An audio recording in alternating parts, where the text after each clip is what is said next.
welcome to Pod Save the UK. I'm Coco Khan. And I'm Nish Kumar. Nish Kumar from afar. Yes, I am at home due to having contracted the no longer novel coronavirus. I've gone full 2020. I am baking banana bread and watching The Tiger King. But where were you before this happened? Because we've been on recess, right? So where have you been? Coco, I've had an eventful couple of weeks. The last time we were recording in a studio together, I mentioned that I'd injured myself playing football. It turns out I'd broken my hand. I'd broken my finger. I went to A&E on the Isle of Wight, and the nurse attempted to reset my finger, and I refused pain medication because I thought, it can't be that bad. I didn't even notice it was broken. I then fainted like a Victorian woman who needed vapours to be brought back around because she'd spied a gentleman's ankle. So then I subsequently now have to have an operation on my hand. Oh, wow. An operation. Yeah. And then in the middle of that, I went to the Edinburgh Fringe. I don't know how familiar listeners will be with the Edinburgh Fringe venues, but they are all disease bunkers. And so I guess if I was gonna get COVID anywhere at the moment, it was likely to be at the Edinburgh Fringe. So mixed bag for me. I do think it's worth noting that the particular hand that it is means that I got injured by turning too enthusiastically to the left. So in many ways, it remains consistent with my own personal brand. I'm glad you also have that thing where just the direction left makes you think of politics. I have that every time I hear Beyonce. You know, she's like, to the left, to the left. I'm like, yeah, Beyonce, to the left. How was your honeymoon? I assume you've had a nicer fortnight than I have. I mean, I'm very conscious to not be that insufferable gap year person that's like, yeah, I've just come back from Vietnam, you know, I'm very changed. Found myself behind the bins, which is, you know, all true. But what I would say about this is, as you know, I've long held this, you might say conspiracy, but I think of it as a fact, which is that toilet paper is a scam. And being out there really 100% confirmed that to me. What do you mean toilet paper's a scam? Babe, it doesn't work. Yeah. It does not. You do not have a clean butt after your interaction with toilet paper. That's just a fact. That's just what happens. It's bad for the planet. All those trees for your butt. I think this is, okay, let's just go full tinfoil hat. Is this an Anglophonic world conspiracy? That's all I'm saying. Listen, I couldn't agree more with you. The idea that you could clean feces off any surface by sort of waving dry tracing paper near it is unfathomable. It's crazy, right? It's absolutely mad.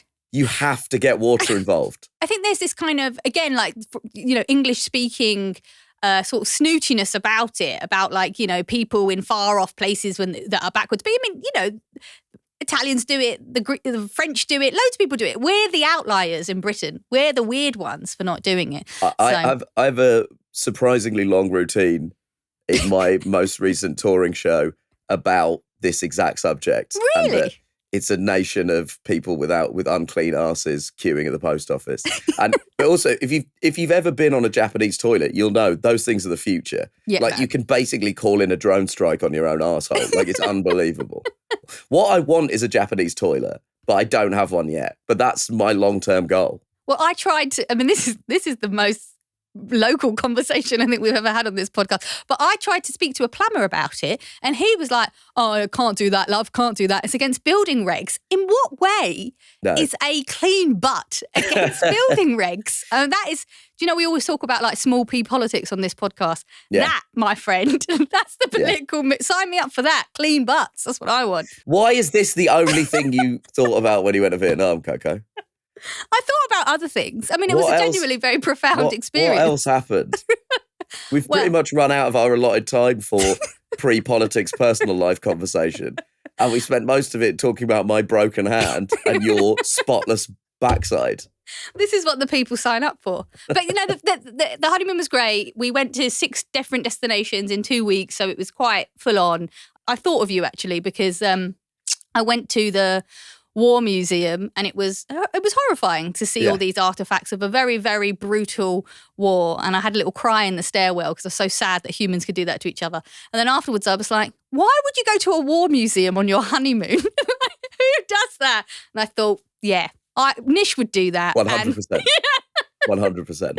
I didn't even bat an eyelid. Coming up next, we'll be speaking to immigration lawyer Jacqueline McKenzie. She's received online hate and threats after being targeted by Conservative HQ in an attempt to discredit lawyers involved in blocking their Rwanda deportation scheme. Plus, commentator Grace Blakeley on whether it's a good idea for us to have a Prime Minister who's richer than the King.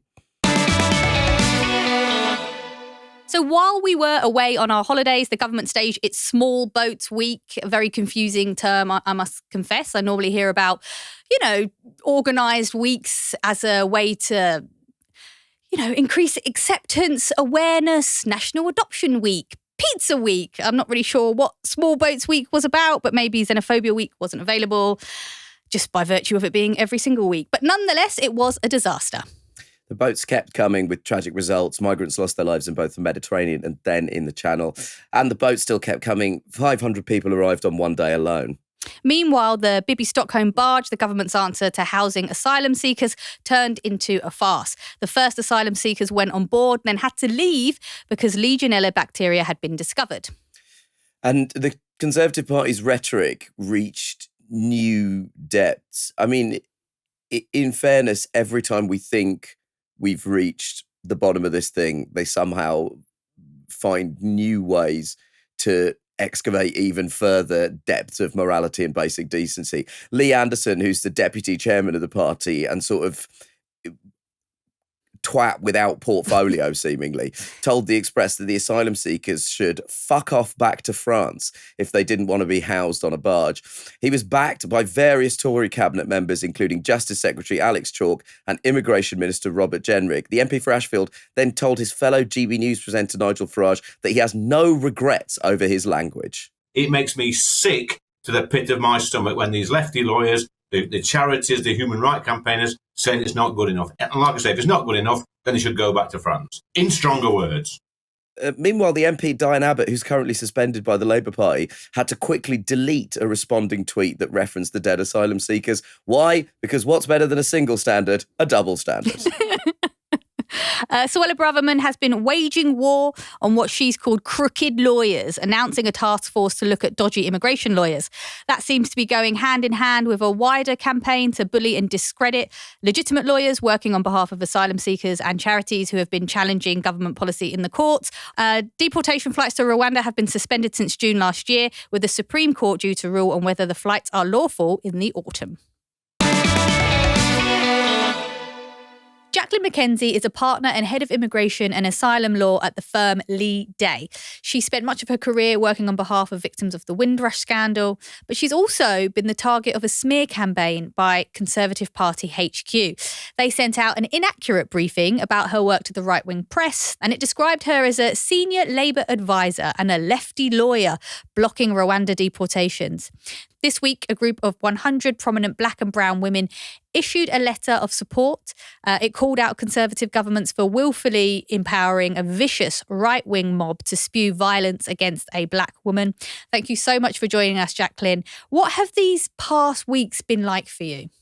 Quite horrendous in many ways. When a previous Home Secretary spoke out about, or went on a rant about lefty lawyers, a colleague of mine, Tufek Hussein, was stabbed.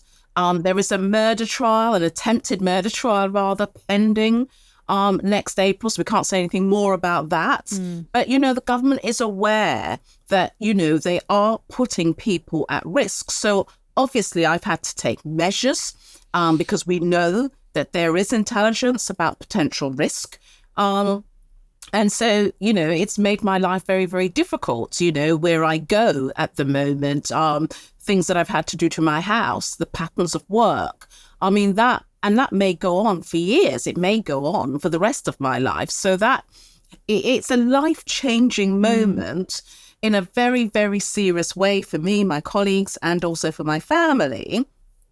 But it's heartening to see that, overwhelmingly, people in the UK and overseas. I've had calls and messages and emails and people on Twitter from all around the world saying this is not acceptable. And one of my favourite bits of interaction has been from a pensioner who described herself as a lifelong Tory and was offering me her pension for the week to treat myself with.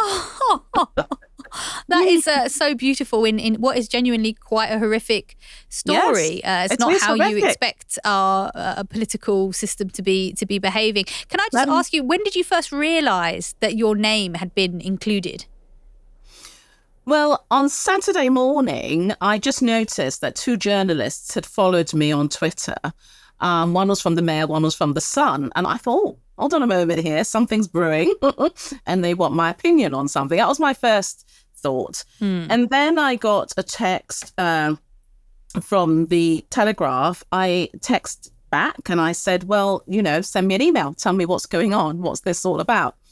And he did. And then with the ones on Twitter, they then said, look, we want to talk to you. We're writing a story about you. Well, I thought about me. I was quite stunned. They all said almost in the same words, we've been sent a dossier about you and we're writing a story about you. And some of them went on in the email to explain what was in it. You represent Jamaican criminals, or you're trying to stop Rwanda, or, you've done this, that, and the other. So there was that flavour. So I knew that there was going to be this major story coming out, and they were all from the Sunday versions of those papers. So I knew that the Sunday papers were going to have a story of me. I didn't at the time realise it was just about me. I thought maybe they'd just been looking at various lawyers who've been operating in this space and doing the sort of human rights work that touches on deportation, Rwanda, and so on. And initially, I thought, well, maybe it's Windrush. The government hates what we're doing on Windrush and they're wanting to shut it down before people have had justice. So I initially thought, well, it's not really going to be a bad thing because, everybody knows that I'm one of the main people that speaks out about Windrush, and I'm one of the people that's got the most cases on it. So, but then they started coming back and asking for questions, and they kept saying, no, you're part of the Labour movement, aren't you? You're part of Labour. You're hired by, and I kept saying to them, well, I'm not actually hired by Labour. I have a voluntary role on a committee. And I try to also say to them, I've also done similar things with the Conservatives. and they weren't interested. So this was effectively a hit on Labour, coming from, we now know, a special advisor to the Home Secretary, Suana Braverman. We now know that for a fact. And so what you had was the Conservative Party liaising with a high office of state, using confidential information that they've obtained from the files of Home Office clients to actually run a hit on somebody who, in the scheme of things, isn't really something, that important. I certainly don't see myself as being that important. It was extraordinary. But I'm serious when I say what they obviously did. Venn diagram, Keir Starmer in the middle. Who can we link to him? Who we could also link to Rwanda, small boats, Bibi Stockholm, deportations, Windrush and whatever. And it was me. Gosh, it's horrible when you see the thinking laid out in that way. It's the opportunism of it, especially given that you have actually worked quite closely with the government. I'm sure in a way that they would prefer you didn't, because it's their scandal and, they messed up. I do think it's worth just saying to our listeners that in terms of the accusations about helping, Jamaican criminals, or that the work you did to prevent a man from being put onto a Rwanda flight was proven to be completely justified by a subsequent medical report. But I wanted to ask you, just for our listeners who don't really understand the legal system, why is this unprecedented, and what does it mean for just due process in general? Well, it's not necessarily unprecedented, because there have been attacks on lawyers with this government and the previous government. I mean, considerable attacks, the term lefty lawyers was, that's come into our vernacular just very recently in the last few years. And as I said, there was an attack and, people have had hate mail. I've had hate mail. Every time I speak out in the media, I'll get 1 or 2 emails coming in from somebody telling me go back to where I've come from, or something of that, or sometimes worse. With this one, it's been worse. People wanting to drown me and do all sorts of things. But what I think was unprecedented in this case is that it was targeted at a named person. It wasn't just, lefty lawyers or a blob of lefty lawyers or activists. It was me, Jacqueline McKenzie, who was an enemy of the state, so to speak. Here's a black woman who is working against the state. That was the message they wanted to get out there. And it's certainly a message that has resonated with the far right, both in the UK and Europe, from intelligence we've had, where some of the attacks on me are now coming from. And those attacks at the moment are via email and Twitter and so forth. And that's exactly what the government wanted to do. And that is unprecedented. The response to it's also unprecedented, that major organisations and major individuals, including Conservatives, Lord Garnier, Dominic Grieve, have also said this is egregious, it's unacceptable to behave. So this is what makes it, I think, a different sort of level. It's and the journalists were saying they've got a dossier.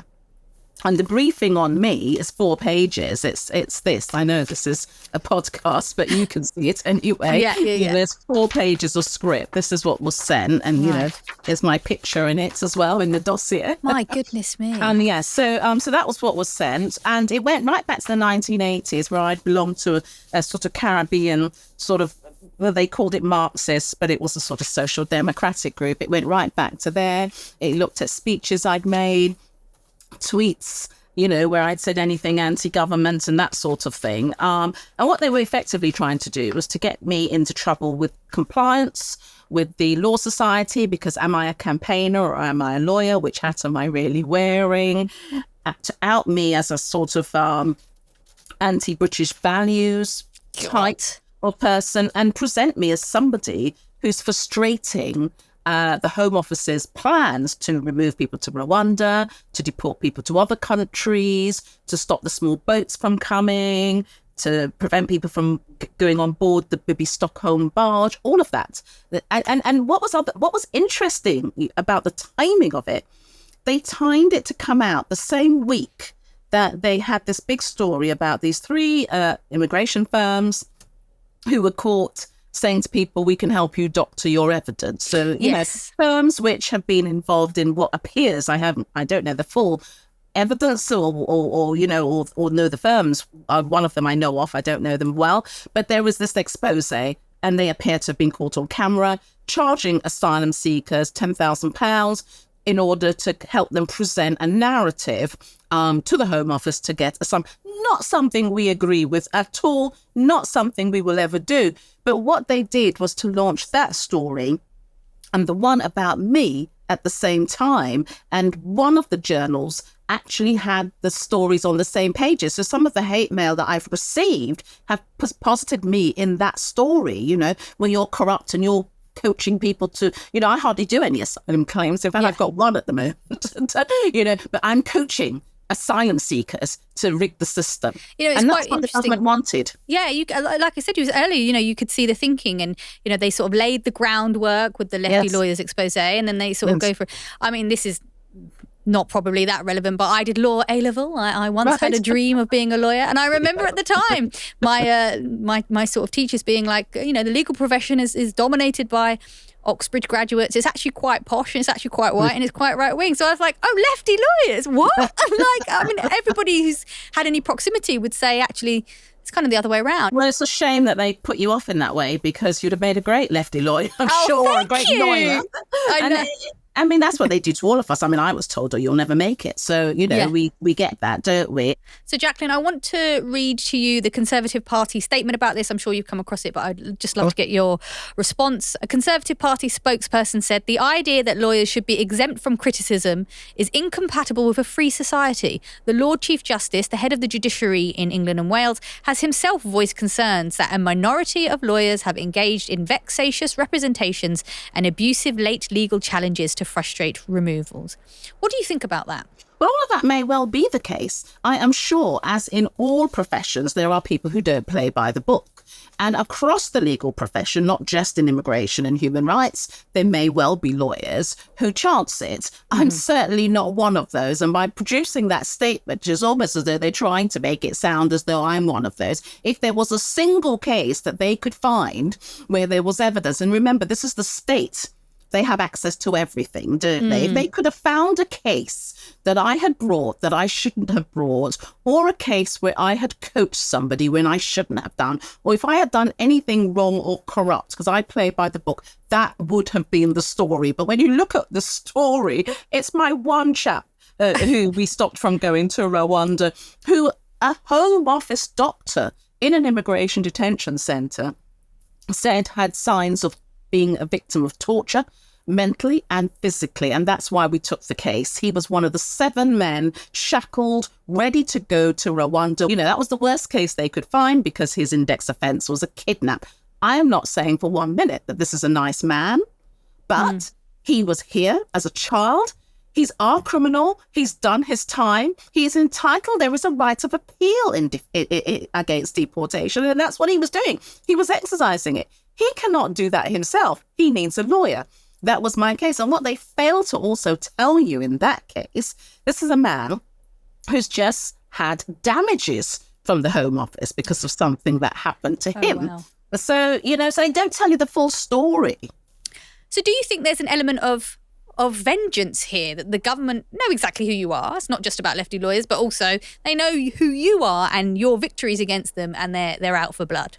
Yeah, I think there was definitely that. I mean, of course, their main target was Labour. They wanted to damage Keir Starmer, and so I was the link to him. So we must never forget that. However, I was the best person they could find because they would have wanted to they want to damage me too, because I am vocal, and we're very successful in highlighting the problems with Windrush. Windrush is my work. It's funny, in this 4-page dossier, the word Windrush isn't mentioned at all. And yet that's 90% of my work, and it has been for the last 5 years. I mean, interestingly, the team that's actually involved in the Rwanda JR challenge is 99.9% white. And they didn't go for them. They went for me. That's not involved in the JR challenge at all.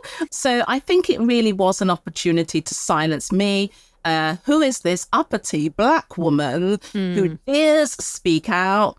Jackie, I do have to let you go in a moment, but just really quickly, do you think you might take action against the government for this? You know, I have visions of you suing them for defamation. Well, I can't say exactly what we're doing at the moment. There are various legal teams assembled, and we are looking at options, and we have made some requests for some more information from them. So watch this space. Oh, well, that is the perfect way to end this. Thank you so much for your time, Jacqueline. I really appreciate it. And keep up the Lord's work. Thank you. Thank you. Today's podcast is sponsored by Blinkist. It can be very hard fitting reading long books and listening to podcasts into your busy day. And the Blinkist app allows you to understand the most important things from over 5,500 non-fiction books and podcasts in just 15 minutes through an incredible audio experience. So the main thing to remember is that you are spoiled for choice on Blinkist. There's a variety of titles and collections. They're spread over 27 different categories.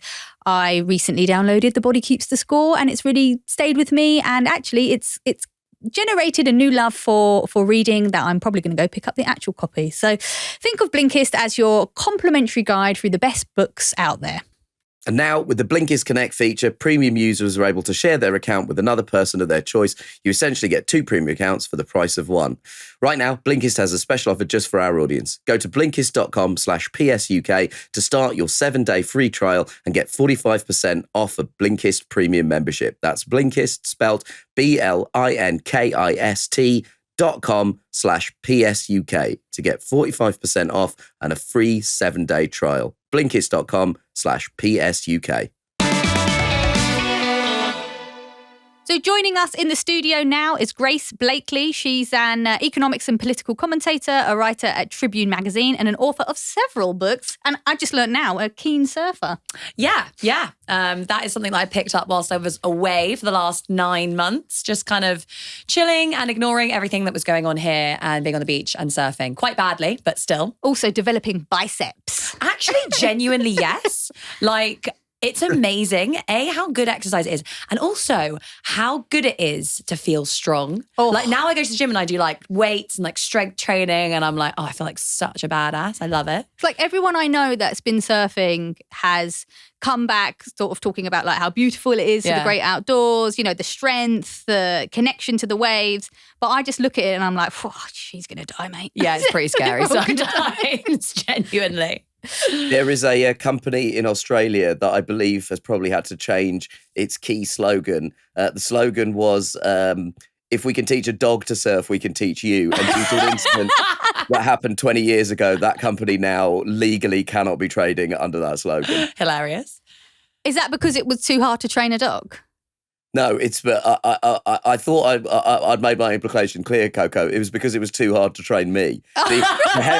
The heavy implication of the circumstance is that I was worse at surfing than a dog. Oh, The dog had probably had loads of practice though, Nish. I wouldn't beat yourself up. so we've had some good news as we record this. The headline on BBC News Online is that UK inflation falls sharply for a second month to 6.8%.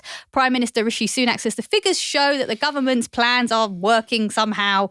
Chancellor Jeremy Hunt said we're not at the finish line. I didn't even know they were in this race. Grace, is there a problem with the way these stats are being reported? You know, we're seeing these words like cut, dropped. Yeah. Well, I go to the supermarket and it's still £5 for a Tropicana. So, exactly. I mean, you know, there is an astonishing amount of kind of just like irresponsibility, I think, with the way that certain headlines are produced and reproduced. So obviously there's the whole inflation has fallen thing. A lot of people think, oh, right, well, that means that prices aren't going up anymore. Of course, inflation is a measure of the rate of the increase in prices. So it's, you know, the percentage according to which things are going up each month or, you know, whatever. So when that rate slows, it means things are increasing at a slower rate. For prices to stabilize, inflation would have to be 0. And for prices to fall, we would have to have deflation, which economists worry about for different reasons, but we'll not go into that right now. Generally speaking, you know, what we would see is that inflation would rise and then peter off to a more manageable level. Inflation of kind of between like 1%, 2%, 3% generally doesn't worry people too much, doesn't worry policymakers too much. In fact, the Bank of England has a target to keep inflation at around 2%, basically. The other thing that I saw today, which was, you know, irresponsible in the same vein, was this idea that wages have gone up for at the most since records began. And of course, that was not adjusted for inflation at all. And when adjusted for inflation, they've actually fallen in real terms again. A lot of this is kind of hard to understand, I think. You know, the idea of like the rate of change of a variable is often difficult to get one's head around. But ultimately, we're not in a good situation at all. Like part of the reason that inflation is starting to fall off is because the Bank of England decided to raise interest rates, which with the aim basically of like slowing down the economy. And for that reason, we're seeing unemployment rise now. So things aren't looking good. I'm glad to hear you explain that because you know what? Like, and I am loath to use the word gaslighting because it reveals that I've been on TikTok too long. But this is a kind of economic gaslighting. This idea that our leaders will stand up and say it's going well. And like, no, it isn't. I can see. Yeah. I cannot take a train to Manchester. I mean, it is £200. This is actually a really interesting point more generally, right? Because we have this idea as a public of this thing called the economy, right? Yeah. And the economy is something that exists out there. It's numbers, it's men in suits, it's big, you know, financial institutions in the City of London. And we measure it with things like GDP and, you know, inflation and whatever. And, you know, a government minister will come on TV and they will say, line goes up, therefore good. And you'll look at it and you'll be like, well, I haven't had a pay rise in over a decade. I can't afford to live anywhere. Public services are crumbling. And yet there is always this tone of optimism. There's some part of you that thinks, oh, well, the line's going up. So that means things must be getting better for me at some point. Maybe it will just take a while to filter down. And actually, we live in a world where that economy, in inverted commas, the things that are measured in GDP statistics and many of the metrics that government ministers are fond of talking about don't correlate particularly well with people's lives. So I think we need to kind of really just break down this idea of the economy as something separate out there and actually start to think about measuring things that matter to people, measuring people's living standards, basically, measuring wages. Well, we do measure wages, but actually talking about that as a key economic and social statistic rather than the situation that we have now. And if you did that, then it would become clear that we, in many ways, have a kind of a split economy. So we have, let's say, often, economics programs or news programs will say, the stock market's gone up today, right? And then you'll think, oh, great, the stock market's gone up. So that'll mean that GDP will go up, which will mean my wages will go up or whatever. But it's in many ways completely disconnected. It's not completely disconnected, but it is largely disconnected from what most people are going to experience on a daily basis. If instead we were focusing not just on, is the line going up? Like, are the things that powerful people want us to think about rising or falling or good or bad? Are the metrics that actually matter to us and impact our lives, what's happening to them? Then the story would be very different. Yeah, no, it's interesting to hear you talk about, that idea of the disembodied economy. It's just this thing, this unknowable object that we can't touch and things happen to it and we should all be very happy about it, like it's weather almost in some ways. But who actually is responsible? Because that's something we really care about on this podcast, is about accountability, right? Yeah. So, on the one hand, the government claimed credit for the slowing inflation, but equally they say they can't be blamed for rising inflation. Who actually is in control of the economy? Who should be held to account? Again, this is a really important point because, the whole idea of setting up this thing called the economy and talking about the economy and GDP growth and inflation is that we're supposed to believe that nobody is in control of the economy. And in a way that's true because there is no one person or institution that controls things like the rate of inflation, GDP growth, even employment, right? A lot of those things have to do with economic processes that take place on the global level. So, inflation obviously, to begin with, was driven by lots of different variables, including the uneven recovery from the pandemic, supply chain problems, shipping costs, the war in Ukraine. All these different things came together at a global level and put inflation up for everyone. But there are certain actors within the global economy that are better able to respond to and shape the way that those dynamics are felt by most people than others. So, we shouldn't be thinking who's in control of the economy. That kind of gets you into like weird, the World Economic Forum presses a button and then, stuff happens territory, which obviously isn't true. But equally, we don't want to go down this line of, oh, the economy is just some abstract thing that exists out there. And it's, as you say, like the weather and nobody really controls it. Because there are powerful institutions, whether we're talking about governments or central banks or actually even corporations and financial institutions that are disproportionately able to shape who gets what. And the best way to think about this is just to look at the financial crisis, right?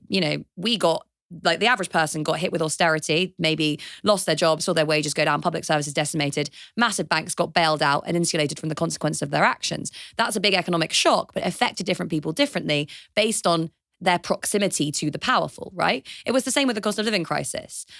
So, massive corporations got huge bailouts all around the world. Big financial institutions got big bailouts. Mortgage holders, who are obviously an important demographic, particularly for a conservative government, people who are in their own homes, got some relief. And then lots of other people got very little or basically nothing. And even when they did get support, that ended up being recycled into the pockets of the powerful. So let's say, relief for tenants ended up benefiting landlords. Employment relief was obviously paid often to companies. So it ended up, benefiting like the powerful rather than actually ending up supporting rising living standards, which we obviously didn't see during the pandemic. So yeah, we have to, I think, really look at the decision-making processes that are taking place within these big institutions to say who is deciding how we respond to inflation and why, right? And when you look at that, it's very clear that those decisions are being made in the interests of that abstract idea of the economy, which is basically, like rates of growth generally in profits, like as I've said, kind of are stock prices going up, how much does it cost for businesses to borrow, what are the barriers to them expanding and those sorts of things, rather than what is going to make ordinary people's lives better. Because this interest rate story is a really good example of that. Inflation went up. And the only way that the central bank decided that they would respond to that was by raising interest rates. What does that do? The idea is that you raise interest rates, you make it more expensive for businesses to borrow. That means they're less likely to employ workers, which means unemployment goes up, which means workers feel less confident in demanding wage increases because they're scared of losing their jobs. So wages come down and then inflation comes down. Now, that obviously is affecting inflation through the mechanism of making people lose their jobs. And that isn't the only way you could do that. We know now that inflation is actually being driven more by corporate profits than it is by wage increases. And actually wages haven't been increasing in real terms. But on that point about accountability, that's how do you hold corporate profits and those who decide, how do you hold them to account? Tax them or, price limits or windfall taxes, for example. Like, we had that idea of the windfall tax on big oil company profits floated during the pandemic. That's a good way of dealing with the massive super profits that those companies But how do you made. do that when none of the parties are saying they're going to do that? Well, I mean, how does one do it? It's a different question to will they do it? It's very possible to do it. And it's important that we know it's possible to do it. Because politicians will say, oh, it's impossible, we can't do that. We leave it to the central bank, whatever. But obviously, any form of political change that isn't in the interests of like the people running the country is going to take grassroots organisation. And yeah, that's a whole other question. We can get into that if you want. I do think it's really important that there is more media literacy around economics. And I know I'm slightly wasting my breath saying that to you, Grace, given that that's 99% of what you do on a weekly basis is go on these shows and desperately trying to explain the statistics. You can't just say things are going up, it's better. Yeah. The wage statistic is such an odd thing because it's odd for two reasons. Because given that the inflation is not actually going down, our real wages have fallen by 0.6%. Yeah. So in a sense, it's kind of an irrelevance. Also, I do strongly feel that if you're claiming that the pay rise has been the highest since records began, you should be forced to say the year that you started recording those records.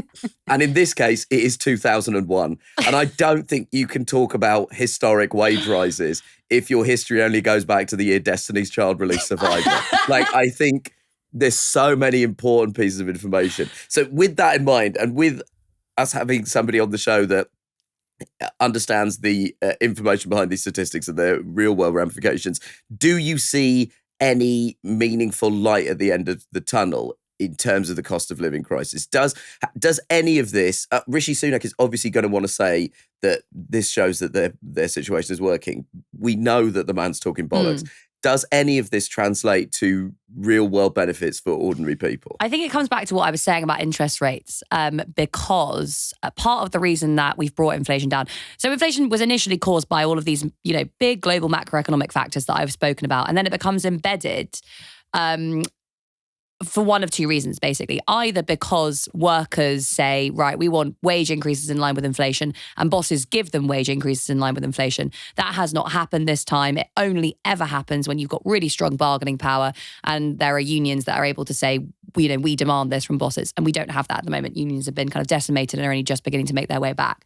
So instead, the second mechanism was that corporations basically took advantage of an environment of rising prices to say, we're going to raise our costs even more. And of course, you as a consumer, when you go and buy a loaf of bread, you don't know how much the price of wheat has gone up on wholesale markets. So it's quite easy if there is a corporation that has a stranglehold over its market or a really, powerful competitive position in its market to say, we're actually going to increase prices more than we need to. And you saw that in a lot of sectors, particularly where there's lots of corporate power, i.e. where there's a small number of very powerful corporations. And the way that we've responded to inflation, the way that central banks have responded to inflation, assumes the first scenario rather than the second scenario. So it assumes that it's greedy workers pushing up inflation by demanding wage increases, and it basically punishes them by saying, we're going to make some of you unemployed for the good of the economy. Again, for the good of the economy, in inverted commas, i.e. for the good of like the most powerful and wealthy people at the very top of the economy. So that's now why we're seeing a kind of inflation falling off. It's because basically the Bank of England decided we are going to cool down the economy by pushing up unemployment and trying to curtail the bargaining power of workers. And that indicates where things are going potentially, which is that you will start to see increases in unemployment. And over time, wage increases that we're seeing in, like nominal wage growth, which is different to real wage growth, will start to fall off once again. And you may even start to see wages falling quite significantly in real terms again. And bear in mind that workers they had 10 years without a pay increase on average after the financial crisis. During COVID, there were periods where you saw massive, the biggest drop in wages since records began. And actually it was things since like the 1970s or something. There was a period actually when wages fell the most in a certain period since World War II. That was the Trade Union Congress that announced that data. And it is likely that you will start to see that sort of thing happening again if we continue to see big increases in interest rates and basically central banks and policymakers blaming workers for a problem that's being caused by big corporations. That's fucking bleak, mate. I mean, I'm sorry. Okay, look. The other thing I want to say, right, it kind of is bleak. And it's difficult to not be bleak at the moment because, like, if you're being sunny and optimistic, you're being sunny and optimistic about a system that is fundamentally broken. Like, how am I going to say, even if we did see a slight increase in wages, it's not going to make up for a decade of stagnant wages. So I don't want to be sitting here being like, oh, things are bad, just go and feel sorry for yourselves. That's obviously not the point. It's actually to say, like, right, we know things are not going to get better. So we need to organise to make sure that they do get better. Just on a, I was going to say a lighter note, but not really. On a different note, I wanted to talk to you about expensive meals. Not least because Rishi Sunak has been in the news recently, where apparently he ate at one of the most expensive restaurants in America. He spent £12,000 at Disneyland, making the meal around £1,200 a head. What's the most expensive meal you've ever eaten? So I think it was probably when my ex-boyfriend took me. We watched, do you remember that show? Was it called The Trip? And it had Steve Coogan and Rob Brydon. I remember that show. And was it Long Clume? Huh? Yeah. Was it Long Clume? Yes, it was. Yes, Yeah. it was. Yeah. So we went there in the Lake District. It's the one in the Lake District, right? Yeah. We literally went there and sat on the chef's table because we got really obsessed with that. Show. Sick. Used to watch it. That was for my birthday. I obviously didn't end up paying for it, so I don't know how much it costs, but it's probably the fanciest meal I've ever had. It would be pointless to limit this to things I've paid for because then we're just talking about Nando's. Yeah. It's just pointless. But on a journalism jolly, I got invited of some like washing machine brand or some kitchen appliances brand, and they built a pop-up restaurant above the London South Bank Centre, and they'd hired these like Michelin-starred chefs. I mean, between the three of them, I think they had like 12 amongst them, and they were so depressed.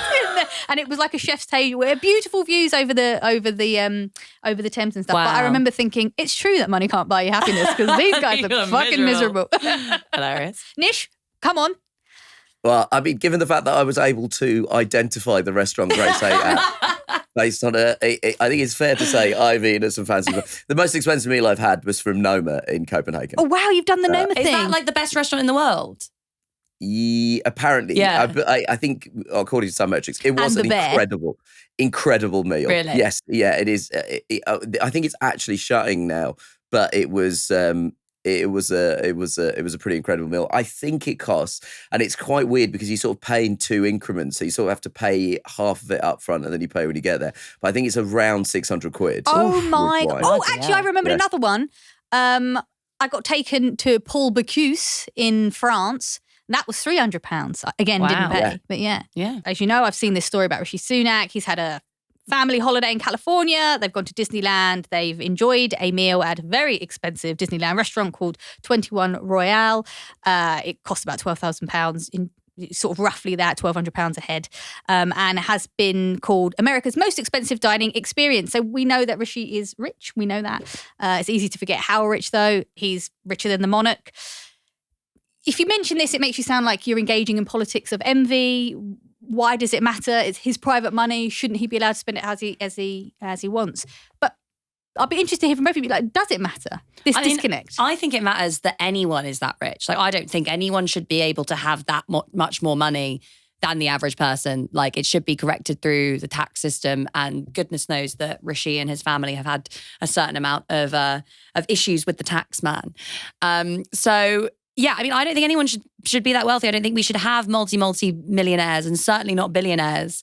Yeah, I mean, there's this statistic that I think really brings this issue out, which is that like people really underestimate the extent of how much money £1 billion is or $1 billion is, because it's an unimaginable amount of money. So a thing I like to say to kind of bring this into perspective is that to count the numbers to 1 million would take you 12 days. To count the numbers to 1 billion would take you 32 years. Oh, like it's so much money.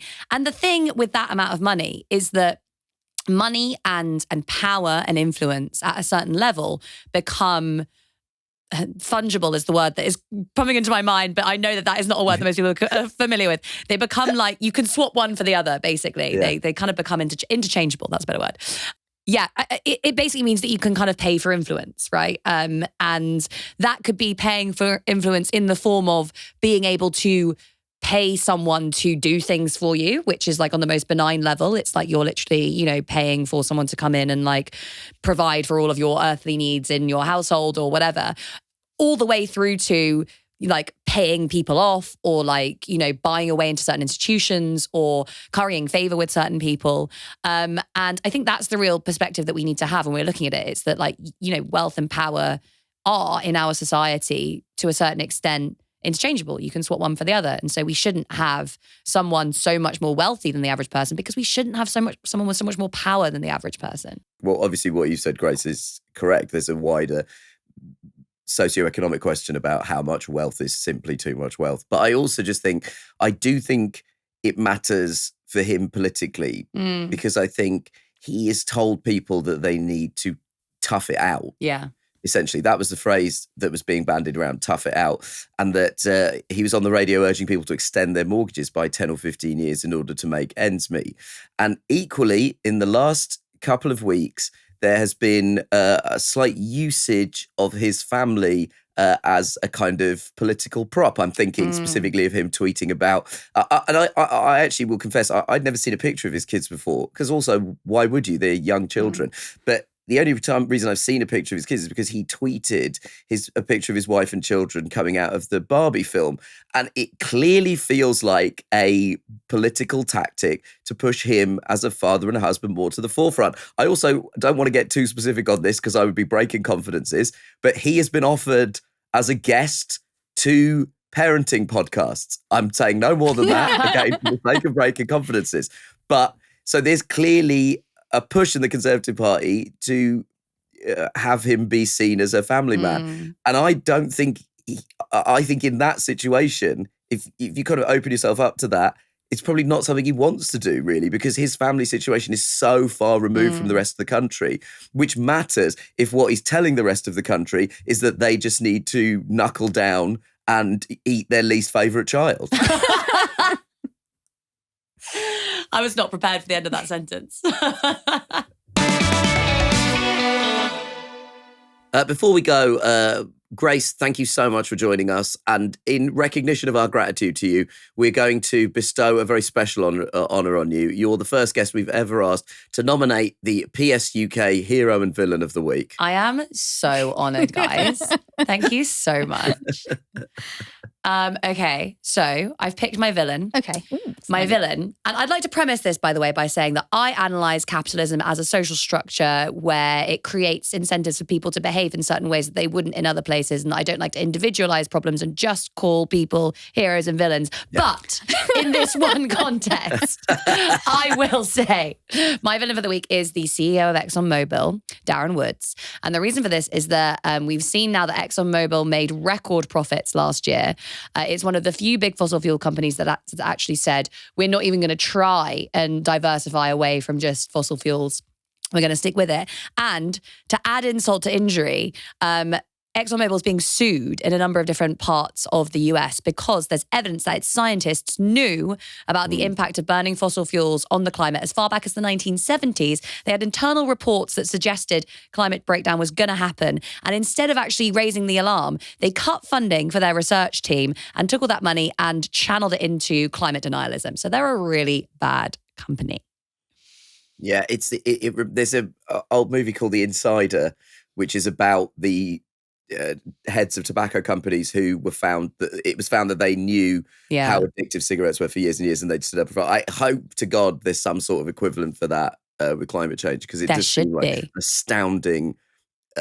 astounding piece of information. Yeah. Also, a thing that I've learned about ExxonMobil recently, and perhaps its kind of categorization has changed, but for a long time it had a really good ESG rating, which basically means it's like a sustainable business. If you were someone who was interested in green investments, you might end up investing in ExxonMobil, really? because they had, this is kind of getting boring and granular now, but basically the way that you have this rating system, you have to meet a set of criteria, and ExxonMobil was really good at admin. So it met all those criteria. Can you imagine if you were like, I really want to do some green investing? ESG is the worst, don't read the small print. I mean, you know what I mean? Like, I don't read my T's and C's either. And then you're like, what the hell? Yeah. So, no, it's crazy. dastardly people. Okay, but what about your hero? My hero is someone that I actually know. Okay. Oh, that's Shout nice. out to Mikaela Loach, who's a climate activist. I don't know if you guys know her. You should have her on the show. But this week, she and a bunch of other climate activists staged a walkout of her own event at the Edinburgh Fringe to protest the fact that Baillie Gifford was one of the sponsors of the Edinburgh Fringe and has a certain amount of its portfolio invested in dodgy companies that were, I can't exactly remember which companies they were, they had investments in, but it was a small amount of their investment, still a certain amount invested in fossil fuels. So Mikaela just gets up in the middle of her event and says, I can't do this anymore. I'm storming out of my own event. And I just thought that was so badass. Like, I loved watching it. It was the Edinburgh Book Festival. So the book festival, the kind of starting gun for it happened when Greta Thunberg actually pulled out of an event. Oh, really? But the walking out of your own event, I just love that. That is so cool. It would make a welcome change for me, where other audience members walk out in protest. But I just want to give a shout out to the RNLI. I've been banging on about these lot for ages. I feel sorry for all my friends who have to listen to me. I think it's because I grew up in East London and I still have that like sort of childlike awe about nature. So every time I'm just like on the British coast, I'm like, look at that sea, bruv. It's so mad. It's so unknowable. I feel like everyone feels like that when you look at the sea, though. I mean, it's just wild, so mind-blowing. isn't it? Yeah. Anyway, having had those feelings and just learning about the volunteers who are just average people who go out every day onto that big, scary sea to fish people out of the water. You know, migrants included, refugees included, asylum seekers included. You know, they don't discriminate. You could be on a super yacht or you could be in a rubber dinghy. They go out there and pull you out of the water regardless. I just think they're amazing. So just in the spirit of what we've been talking about the average person being able to form connection against all these horrible policies, I think, I love the volunteers. And as it happens, never one to miss an opportunity for a prop here at Pod Save the UK. Hope you're watching this on YouTube, lads. I've got an RNLI tea towel that I have been gifted by. Amazing. I actually also give money to the RNLI every month, and I think they're legends. I'm doing a live. I'm doing a live unboxing. Yeah. Is this ASMR? We need to speak a lot quieter. It's going to go next to my other, tea towel collection, which is basically just normal, boring ones, and one that's RuPaul's Drag Race. Oh my goodness, I love God, that. Look at all the different boats. Oh. That is sick. I am so jealous. RNLI, if you're listening, can you send me one? And I will promise I will tweet about it so much. Great. Let's take a dip into our mailbag, guys. Here's one for our alter egos. Me and Nish have some alter egos. I'm just telling Grace. We have this idea that we're political agony uncles and aunts. Love it. We won't go into my problems with that phrase because I live in the past and think I'm very young. But anyway, Elle wrote in and emailed in with this question. They say, I'm a young person who is often alarmed by the state of the world and wants to do something to change it, but isn't quite sure how. I was wondering if any of you have any advice for young people getting into politics and activism. I visited my striking lecturers on the picket lines with baked goods and joined my uni Labour Society, who just seemed to bicker on the WhatsApp more than anything else. But I feel like there's more I could be doing. I'd welcome any advice. Grace, what do you think? I love that. And I think this speaks to a lot of the stuff that we've been talking already about the podcast. So, yeah, I mean, you know, as much as I have loved engaging with Labour Party administrative processes, it can be very boring. Other activism options are also available. Yeah, I mean, I think as I've said, there's so many different ways of getting involved, and it really depends on your priorities and your passions, where you're based. If, say, for example, you want to get involved in housing activism, there's lots of tenants organisations like Acorn, the London Renters Union, that do organising on a local level. There's migrants' rights organisations that do that sort of thing as well. You can get involved in kind of disrupting deportations, that sort of stuff. Obviously, loads of climate activism that goes on through lots of different kinds of organisations as well. And also, if you're kind of more on like the nerdy side of things and you want to learn more about policy, there's just like so many events that go on like, you know, in progressive circles where there are people that come together to talk about issues and ideas, organised by all sorts of different things, from like publishers like Verso to Novara to, you know, lots of different places.